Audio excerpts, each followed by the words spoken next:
Death Trick, Donald Strachey Mysteries, Book 1. Author, Richard Stevenson. Publisher, MLR Press. Narrator, Eric L. Aust. Chapter 12. I drove out western. Disco 101 was playing the Village People's Sleazy. I switched over to WGY and wound down with some Tommy Dorsey. Way down. Too far. The public radio had on a Villa Lobos guitar piece, and I stayed with it on the drive out to Truckey's. Truckman put out a light buffet every day from noon to 2 o'clock. For $1.95, you could fill up on water-soaked starches and poisoned cold cuts. It was popular and drew a manly, straight crowd from SUNY and from the state office campus. I ate macaroni, salad, and salami with yellow mustard on a day-old bun. I looked for Mike Truckman, but didn't see him around. The dance floor was roped off, and the jukebox was playing something by the Bee Gees. I went back to the disc jockey's booth and saw a DJ I'd met a few times at parties. He was inside, sorting through records and listening to something on his headset. I opened the door and went in. Niles Jameson was a small, skinny black man with a full afro and a big nimbus of black fuzz all around his placid, delicate face. He wore black pants and a black t-shirt and looked like a dark balloon on a dark string. He glanced my way as I came in and shoved the headset off one ear as he went on examining a stack of new records. "Hi, I forget your name," he said, a big, resonant voice like a radio DJ's. "Don Strachey. We've met at Oren Bell's. I was there the night the guy from Tulsa went through Oren's waterbed with his spurs." He looked at me and smiled. "Niagara Falls. The people downstairs thought so." Wet. He flipped a record off the turntable and, using the palms of his hands like fingers, popped it into its jacket. "You're the detective, right? Superfly." "Something like that." I looked at the records he was going through. "Oh, what's new that's good?" "The Pablo Cruz is nice, and an Isley Brothers. It's gonna knock your socks off." He put another record on and moved his body to the sound in his ear. I always felt like Barbara Walters in these situations. I said, "Is disco gonna last?" He said, "Is dancing?" He was young, but I nodded knowingly. I said, "Have you taken Steve Kleckner's place?" "Some nights," he said. "I freelance." "Whereabouts?" "Parties, college dances, a straight club, and watervlet."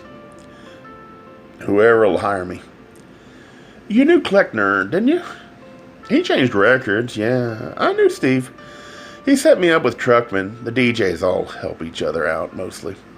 There's a couple of turkeys, but not too many. Steve was a good man." "I like Steve.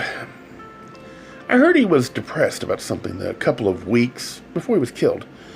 Do you have any idea why that might have happened?" He flipped the record on the turntable over with his palms and set the needle back on it. "No, I don't." "I don't think Billy Blunt killed him," I said. "I'm trying to find out who did. Steve was popular, I know, but it looks as if somebody didn't like him." "Who didn't?" He pushed the headset down around his neck and looked at me now. "I know the Blunt dude's friends all think he's innocent," Jameson said. Maybe that's so, but if Blunt didn't do it, I can help you out, brother. I wish I could. People like Steve, and we all miss the hell out of him. I mean, yeah, Steve was a little bit loose, and sometimes he probably went home with people he shouldn't have, and shit. Maybe he ran into somebody once, some crazy fuck who wasn't playing with a full deck. Somebody who couldn't stand anybody gay being as cool and together as Steve was. I've met that type. Or maybe somebody who didn't dig the records he played or didn't like the way he kissed. Shit, I've met a few weird people. They're around. But not that weird. He gazed down at the spinning turntable and shook his head in disgust. Through the big window overlooking the empty dance floor, I saw Mike Truckman come in a side door and head up toward the bar. I said to Jameson, "Were you here the night it happened?" "I was over doing a party in Schenectady." He pulled the headset over one ear again and moved the turntable arm to the second cut of the record that was on. "I heard the next night, when I came in, from the cleaning lady. She was having the Jim Jam fits. Carried on like the crazy bitch she is." "You mean Harold?" He nodded. "You know Harold?" "I've seen her, around." "A trip, isn't she?" Harold was the sometime drag queen who cleaned up after closing each night at Strachey's. She had the look of a 1940s movie queen and the meanest, foulest mouth in Albany County. Her shrill anger, as she pointed out to anyone who would listen, resulted from the twist of fate that had made her a cleaning lady instead of a star. She claimed that if she had been born in 1926 instead of 1956, her life would have been very different, and it might have been.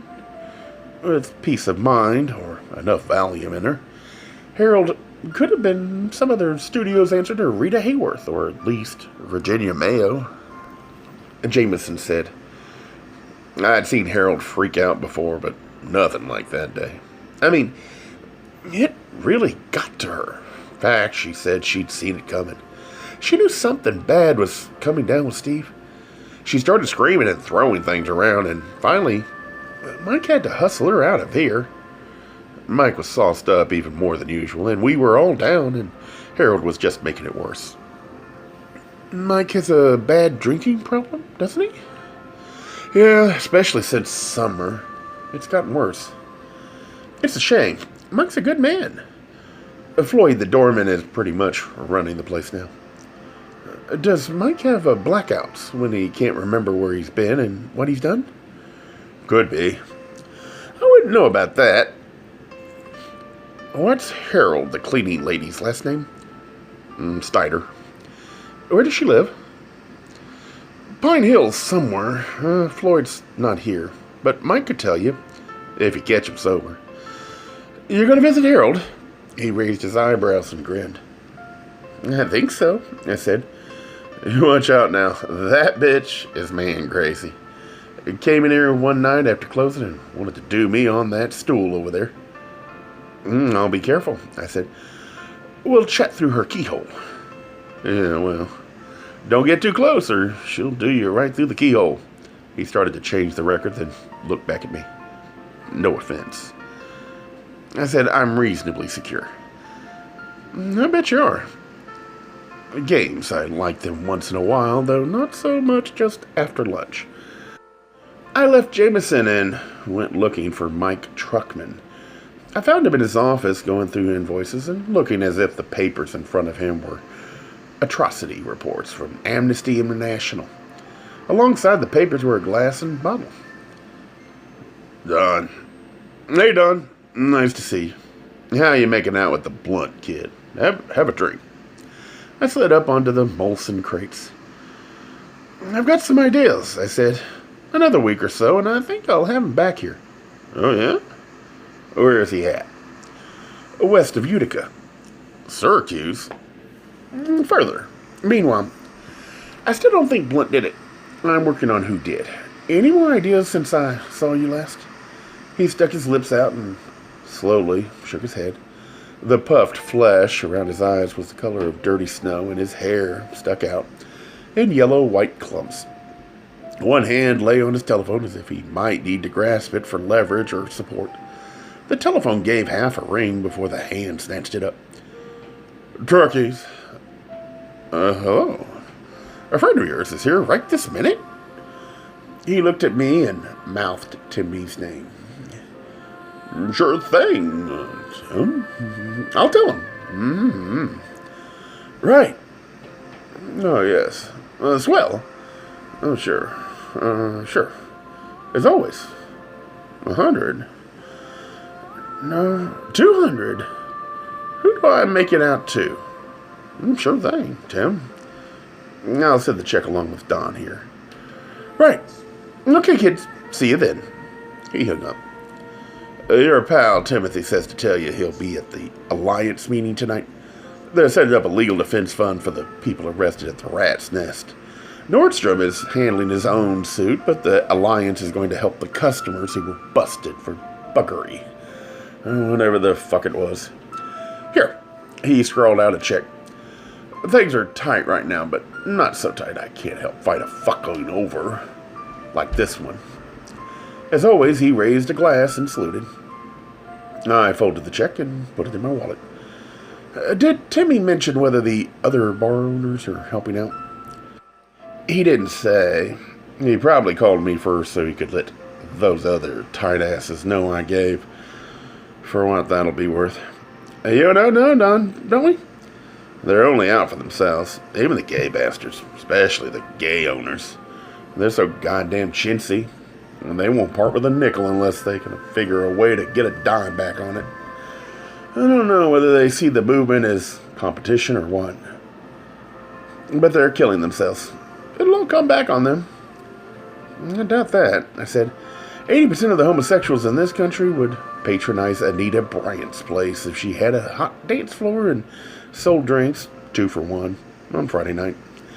10 years ago, 90% would have, but there's still enough indifference around to feed any amount of greed. It's changing a little, but we're still a minority. Face it, Mike. He nodded. I know. Do I know? You're a rare one. Though, Mike. And there are people who appreciate it. You'd better know that, too. You're a credit to your sexual orientation. He tried to laugh, but it wasn't in him. I felt for him, and I didn't want to bring up what I knew I had to. I said, Mike, this is hard, but I'm sort of going through a process of elimination. I'm hard-headed and thorough. You must have heard that, and I've got a thing about making lists and crossing things off. Or, to put it in the more positive light that's appropriate in your case, I'm trying to establish alibis for the night of the murder for all the people Steve Kleckner knew best. I know you and Steve had an affair once, and that you were, well, sort of jealous of Steve's other men. He froze. I said, for the sake of my obsessive neatness, just tell me where you went that night after you left here at 4? He stared at me through his alcoholic haze, stricken, and for an instant I thought he was going to cry. My inclination was to keep rambling on in the same convoluted vein, but I knew it would only come out worse. Not that it mattered, his hurt altered into anger. And he said, and croaked the words out, I wouldn't have believed it. After everything I've done. That irritated me. Mike, I said, that's beside the point. In a thing like this, just to rattle it off, and that'll be the end of it, really. Fuck you, Strachey. Look, Mike, you know I'm discreet to the point of, I said fuck you, Strachey. Mike, if you were with someone underage, or whatever the hell it might have been, he looked at me with ferocious scorn, and I was sure of it, with fear. Okay, I said, it's okay. Mike, look, we'll talk again. After you've given some thought to what I'm trying to do. One request, though. I want to talk to Harold, the cleaning lady. Could you give me your address? He didn't move. You've hurt me deeply, Don. Please leave. Tears ran down his cheeks. Yeah, okay. I stood up. One last thing, Mike. Do you know anyone who owns a late model gold color Olds Tornado? I watched his expression, but it didn't change. He just sat there, the tears rolling down his face and dripping onto his invoices. I asked him if he'd been with Frank Zimka that night. He flinched when I said the name, but still he didn't move. I said, okay, friends. And I left him.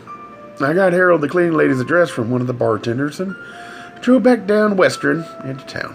I kept the radio off and I wanted a cigarette. Gay Mysteries audiobooks. I think it is easy to hate a label, but a face humanizes the word. So this effort is twofold. to offer comfort to those like myself that your world didn't end because you don't fit into the view of acceptable society on both sides. And in hopes of helping those with family that are LGBTQ, that it doesn't mean we are aliens from the child they once knew. Reassure them so they can maybe be supportive at the same time, being true to their values.